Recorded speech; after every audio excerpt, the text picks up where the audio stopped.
Makinig kayo mga pensyonado na SSS, atin pong sasagutin ng diretso po ang katanungan mula kay Sir Ernie John Edralin, kung saan nga po tinatanong niya kung paano nga po daw o ano ang basihan dito sa tinatawag natin na first and second batch na pensioners.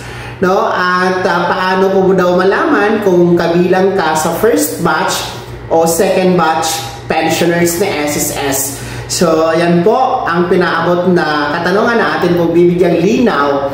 Well, anyway, I assume na baguhan na pensionado itong nagtanong sa atin, no? Si Sir Edralin, dahil hindi niya pa alam ang basihan at kung saan siya first or second batch. Well, ganito po yun, no? Para sa nagtanong at sa mga baguhan na din po ng mga pensionado. Ang SSS po kasi tuwing nagki-credit o nagre-release po ng inyong pensyon every month, hindi po lahat. Ngayon po kasi meron tayong 3.7 million na mga SSS pensioners.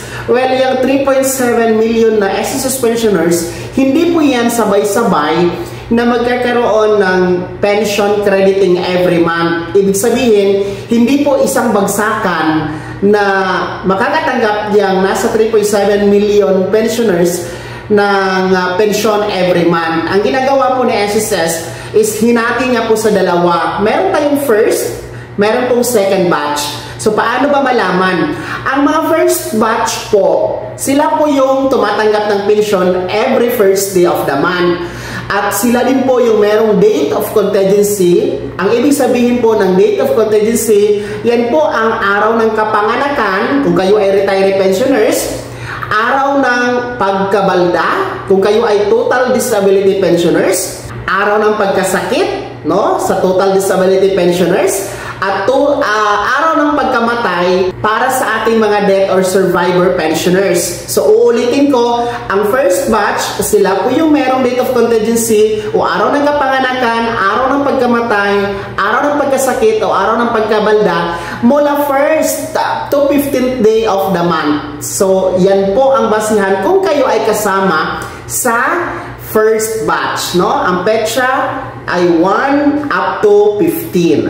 Well, ang second batch naman po, pareho lang, no? Ang second batch is merong date of contingency o yung araw ng kapanganakan, araw ng pagkamatay, araw ng pagkasakit o araw ng pagkabalda, mula naman 16th day of the month hanggang katapusan na petsa. Kasi hindi pare-pareho ang petsa ng katapusan. Merong 29, merong 30, merong 31, di ba? So, from 16th to last day of the month, yun po yung date of contingency. Mapapabilang kayo sa second batch. So, ganun po yun ha. Sir Edralin na nagtanong, no? Ang tanong ko sa iyo ngayon, ano ka ba? Retiree, survivor, or total disability pensioners? At anong petsa po ang inyong date of contingency?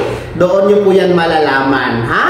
So, yan po ang pinagbabasihan ni SSS kung saan kayo babagsak. Sa first batch, which is tumatanggap ng pensyon every first day of the month, or second batch na tumatanggap ng pensyon every 16th day of the month.